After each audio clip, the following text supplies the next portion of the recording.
everyone, so welcome to my YouTube channel that is Graduation Study. Hope you all are doing well and safe at your home.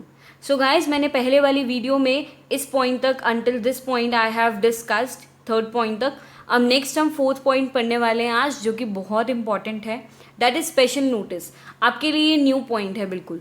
तो वो कहते हैं कि special notice आपको require होता है, shall be required for a resolution at an annual general meeting. Annual general meeting मैंने आपको बताया था कि कंपनी में जो हर साल मीटिंग होती है, सो वहाँ पर आपको क्या करना है, स्पेशल नोटिस वहाँ पर आपको रिक्वायर होगा अपॉइंटिंग एज एन ऑडिटर.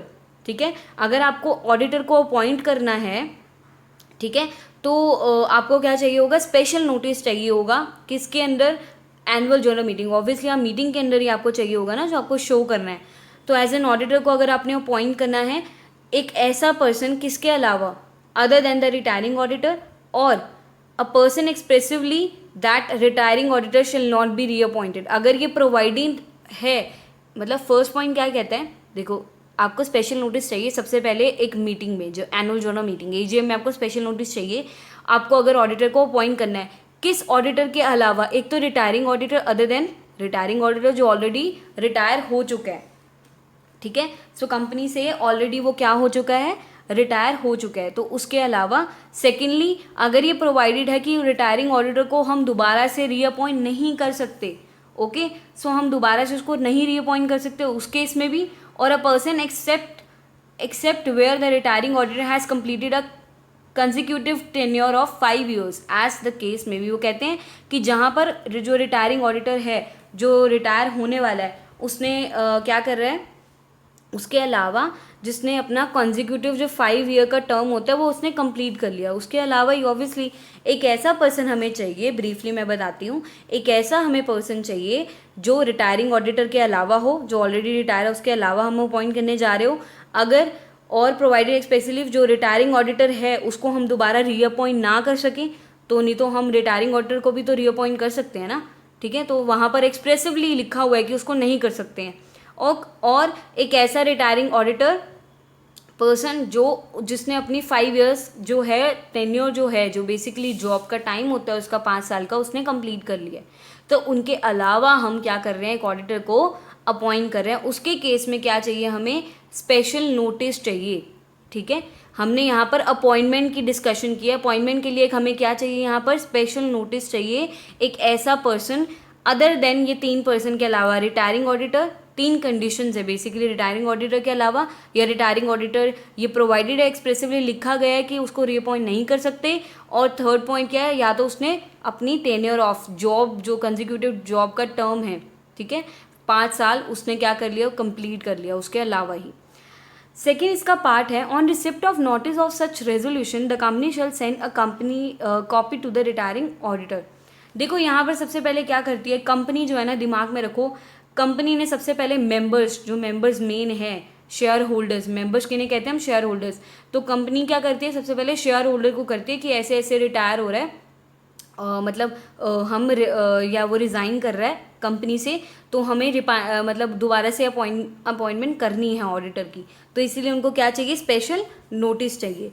तो उनको दोबारा अपॉइंट करना है, तो सबसे पहले कंपनी तो मेंबर से करेगी, उनका अप्रूवल लेगी कि आप इससे एग्री हो. तो वो क्या करते हैं, वो मेंबर्स क्या करेंगे, नोटिस भेजते हैं कि येस वी आर अग्री, आप अपॉइंटमेंट कर लीजिए ऑडिटर की. ठीक है भाई, हमें नोटिस मिल गया. On receipt of notice of such resolution the company shall send a company copy to the retiring auditor. अब क्या है, स्टोरी की फॉर्म में अपने माइंड में रखो, कंपनी ने मेंबर को भेजा, मेंबर से फिर नोटिस आ गया कि येस आप अपॉइंट कर सकते हो. अब कंपनी के पास दोबारा नोटिस आ गया, कंपनी क्या करेगी, उस नोटिस को किसके पास भेजेगी, भाई जो रिटायरिंग ऑडिटर है, जिससे दुख हो रहा है कि मैं रिटायर हो रहा हूँ. ठीक है, तो रिटायरिंग ऑडिटर को क्या करेगी, नोटिस दे देगी उसको. फिर रिटायरिंग ऑडिटर क्या करेगा, मतलब जो रिटायर हो रहा है उसने रिज़ाइन कर दिया कंपनी से, तो वो क्या करेगा, makes a representation in writing to the company and request its notification to the members of the company. वो कहता है, भाई मैंने बताया था आपको कि उसको एक अपॉर्चुनिटी दी जाएगी जिससे वो अपने आप को क्या करेगा, रिप्रेजेंट करेगा, जस्टिफाई करेगा, स्पेसिफाई करेगा फैक्ट्स और रीजंस को. ठीक है, उसको एक क्या करेगी, अपॉर्चुनिटी दी जाएगी. तो वो कहते हैं कि जो रिटायरिंग ऑडिटर है वो एक रिप्रेजेंटेशन करता है, जो कि राइटिंग में करता है, और किसको भेजता है, कंपनी को भेजता है. फिर कंपनी क्या करती है, ठीक है। तो कंपनी को भेजता है, फिर क्या करती है और रिक्वेस्ट करता है कि ये आप मेंबर्स को भी नोटिफाई कर दो। नोटिफाई मतलब आप उनको भी नोटिस भेज दो, जो मैंने अपनी रिप्रेजेंटेशन दी है, अपने आप को जस्टिफाई करा है, वो आप किसको दे दो, मेंबर्स को दे दो आगे, ठीक है। लिखा हुआ है कि उसने क्या करा है, request its notification to the members of the company, कि आगे आप कंपनी को कहते हैं कि आप मेंबर्स को भी क्या कर दो, नोटिफाई कर दो। The company shall unless the representation is receive by it too late for it to do so. अब कंपनी का मेन रोल आता है, कंपनी कहती है कि मतलब अनलेस द जो रिप्रेजेंटेशन है वो बहुत लेट होगी, ऑडिटर जो रिटायरिंग ऑडिटर है वो बहुत लेट हो गया उसको भेजने में, ठीक है। तो जब तक ऐसा नहीं होता तो उसको क्या क्या करना है कंपनी को, ये रीज़न है तो कोई बात नहीं, उसमें अलग चीज़ है। अगर ये नहीं होता तो कंपनी को क्या करना है, the company state the fact of representation having been made. वो कंपनी को बताना पड़ेगा कि हमारे पास रिप्रेजेंटेशन ऐसी ऐसी आई थी। जो रिटायरिंग ऑडिटर था उसने क्या करना है, रिटायरिंग ऑडिटर ने जो रिप्रेजेंटेशन दी कंपनी को आगे स्पेसिफाई करना पड़ेगा मेंबर्स को, the fact of representation having been made, कि उसने मेरे पास रिप्रेजेंटेशन भेज दी थी।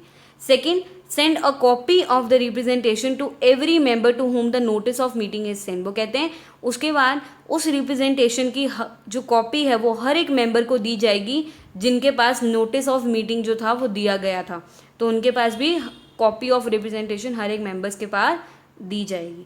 सो आई होप ये पेज बिल्कुल क्लियर होगा यहाँ तक। हम नेक्स्ट वीडियो में पढ़ेंगे नेक्स्ट जो इसके आगे फर्दर पॉइंट्स है। So till then stay tuned, keep learning, keep smiling.